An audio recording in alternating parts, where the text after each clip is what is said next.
వివాదాలతో ప్రారంభమైన ప్రాజెక్ట్ అది. ఇంత ట్రాఫిక్లో పనులు నో ఛాన్స్ అని కొందరు, మా ఏరియా నుంచి వెళ్ళమంటూ మరికొందరు, అసలు హైదరాబాద్కి అవసరం లేదని ఇంకొందరు.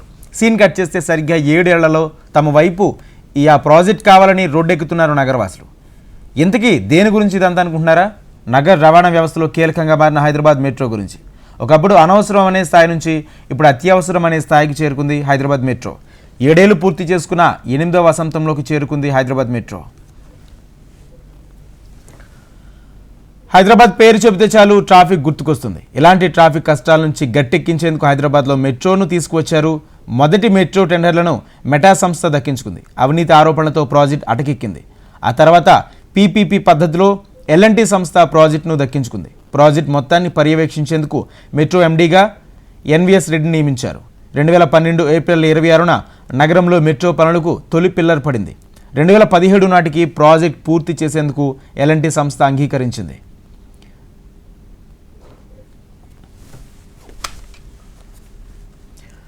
మొదటి దశలో 3 కారిడార్లు, 74 కిలోమీటర్లు, 14,000 కోట్ల భారీ వ్యయంతో ప్రారంభమైంది మెట్రో ప్రాజెక్ట్. అయితే ఓల్డ్ సిటీలో మెట్రో పనులు అనివార్య కారణాలతో నిలిచిపోయాయి.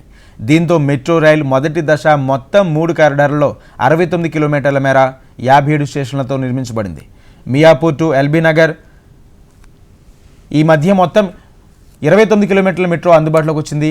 అయితే ఈ పరిధిలో మొత్తం 27 స్టేషన్లు ప్రయాణికుల కోసం సిద్ధం చేశారు. జేబీఎస్ నుంచి ఎంజీబీఎస్ వరకు మొత్తం 8 స్టేషన్లతో మొత్తం 11 కిలోమీటర్ల మెట్రోను తీసుకొచ్చారు. నాగోల్, రాయదుర్గ్ మధ్య 22 స్టేషన్లతో 29 కిలోమీటర్ల మేర మెట్రో నిర్మించారు. ఈ ప్రాజెక్ట్ పూర్తి ఎలివేటెడ్ ప్రాజెక్ట్. 14,000 కోట్లతో ప్రారంభమైన చివరికి ప్రాజెక్ట్ పూర్తయ్యేసరికి 22,148 కోట్ల ఖర్చయింది. ఇందులో తెలంగాణ ప్రభుత్వం 2,970 కోట్లు పెడితే భారత ప్రభుత్వం 1,204 కోట్లు నిధులు సమకూర్చింది. ప్రధాన నిర్మాణ సంస్థ మెట్రో 17,974 కోట్లు పెట్టుబడిగా పెట్టింది. అంటే 81% ఎల్ఎన్టీ నిధులను సమకూర్చింది. ప్రపంచంలో ప్రప్రథమంగా ఇంత పెద్ద మెట్రో రైల్ ప్రాజెక్ట్ని పీపీపీ విధానంలో, పబ్లిక్ ప్రైవేట్ పార్ట్నర్షిప్, ప్రభుత్వ ప్రైవేట్ భాగస్వామ్య విధానంలో సక్సెస్ఫుల్గా 7 సంవత్సరాలు మనం కంప్లీట్ చేయగలిగాము. ఇది ప్రపంచ చరిత్రలోనే అరుదు, ఎక్కడ జరగలేదు. ప్రపంచంలో మెట్రోలన్నీ కూడా నేను ఇదివరకు చాలాసార్లు చెప్పాను, ప్రభుత్వ ధనంతో కడతారన్నమాట. అట్లా కాకుండా ఇక్కడ మనం ప్రైవేట్ వారి చేత 80% పెట్టుబడి ఫేజ్ 1లో ప్రైవేట్ వారి చేత కట్టించగలిగాము. 22,148 కోట్లు ఖర్చు పెట్టడం జరిగింది. అందులో తెలంగాణ ప్రభుత్వం, పాత ఉమ్మడి ఆంధ్రప్రదేశ్ ప్రభుత్వం కలిపి దాదాపు 3,000 కోట్లు అంటే 2,970 కోట్లు ఖర్చు పెట్టడం జరిగింది. మనం కేవలం land acquisition, shifting of utilities కోసమే మనం ఖర్చు పెట్టాము. 1,204 కోట్లు కేంద్ర ప్రభుత్వం వీజీఎఫ్గా ఇవ్వడం జరిగింది. అంటే వయబిలిటీ గ్యాప్ ఫండింగ్, వినిమయ వ్యత్యాస నిధి అని చెప్పేసి ఆ స్కీమ్లో మనం తీసుకోవడం జరిగింది.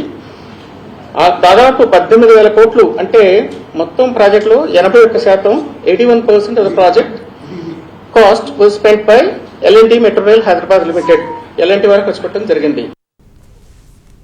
మెట్రో పనులు నాగోల్ నుంచి ప్రారంభమయ్యాయి. అయితే అప్పట్లో కీలకంగా ఉన్న మియాపూర్, ఎస్ఆర్ నగర్ వరకు 10 కిలోమీటర్ల మేర మెట్రోను మొదట ప్రారంభించాలని నిర్ణయించారు. 2017 నవంబర్ 28న ప్రధాని మోడీ, నాటి రాష్ట్ర ముఖ్యమంత్రి కేసీఆర్ హైదరాబాద్ మెట్రోను జాతికి అంకితం చేశారు. 29వ తేదీ నుంచి నగరవాసులకు అందుబాటులోకి వచ్చింది ఈ కారిడార్. మొత్తం రైలు ఒత్తిడైతే ఆ స్టేషన్ నిర్మాణం మరో ఎత్తున పెద్దనే. అసలే ఇరుకుగా ఉండే నగర రోడ్లపై సింగిల్ పిల్లర్లపై పక్షి ఆకారంలో మెట్రో స్టేషన్ నిర్మించారు. ప్రతి కిలోమీటర్కు ఒక స్టేషన్ ఉంటుంది. బ్యాలెన్స్ క్యాంటిలివర్ ద్వారా రోడ్డున 6 నుంచి 10 మీటర్ల ఎత్తులోనే స్టేషన్ నిర్మాణం చేశారు. మెట్రోలో భాగంగా మొత్తం 3 కారిడార్లను కలిపి 57 రైళ్లు నడుస్తున్నాయి. ఒక రైలుకు 3 కోచ్లు ఉంటాయి. మొత్తంగా 171 కోచ్లు. వీటిని కొరియా నుంచి దిగుమతి చేసుకున్నారు. ఒక్కో కోచ్ ధర 10 కోట్లు. అంటే ఒక్కో కోచ్ కోసమే 1,710 కోట్లు ఖర్చు చేశారు. డ్రైవర్ లేకుండా కూడా రైలు నడవడం మన మెట్రో ప్రత్యేకత. మొత్తం 8 రైళ్లే ఓవర్ బ్రిడ్జ్లు రాగా ఇందులో 7 రైల్వే ఓవర్ బ్రిడ్జ్లు, 1 స్టీల్ బ్రిడ్జ్ నిర్మించారు. మరోవైపు మొదటి దశ మెట్రో లాభ నష్టాలు లేని దశకు చేరుకుంటున్న పరిస్థితుల్లో కరోనా ప్రభావంతో మెట్రో నష్టాలకు వెళ్ళిపోయింది. కరోనా తర్వాత కొన్ని రోజుల వరకు కోలుకోలేని పరిస్థితిలో ప్రస్తుతం ప్యాసింజర్ల సంఖ్య పెరుగుతోంది. ప్రస్తుతం 5,50,000 మంది రాకపోకలు సాగిస్తున్నారు. అత్యధికంగా రైడర్షిప్ 2024 ఆగస్టు 14న 5,63,000 మంది ప్రయాణికులు ప్రయాణాలు చేశారు. మొదట్లో మెట్రో రైల్ మొదటి దశ పూర్తయ్యాక ఢిల్లీ తర్వాత ఎక్కువ కిలోమీటర్లు మెట్రో కలిగిన నగరంగా హైదరాబాద్ నిలిచింది. ఆ తర్వాత మెట్రోలో ఎలాంటి ముందడుగు లేకపోవడంతో హెచ్ఎంఆర్ వెనకబడిపోయింది. ఇప్పుడు మెట్రో రెండవ దశలో భాగంగా 76 కిలోమీటర్లు అందుబాటులోకి వస్తుండటంతో నగర రవాణాలో మెట్రో వాటా పెరగనుంది. భాగ్యనగర చరిత్రలో నవంబర్ 29 మర్చిపోలేని రోజు. రిక్షాల నుంచి ప్రారంభమై నేడు పిల్లర్లపై దూసుకుపోతున్న మెట్రో రాబోయే రోజుల్లో చాలా కీలకంగా వ్యవహరించనుంది.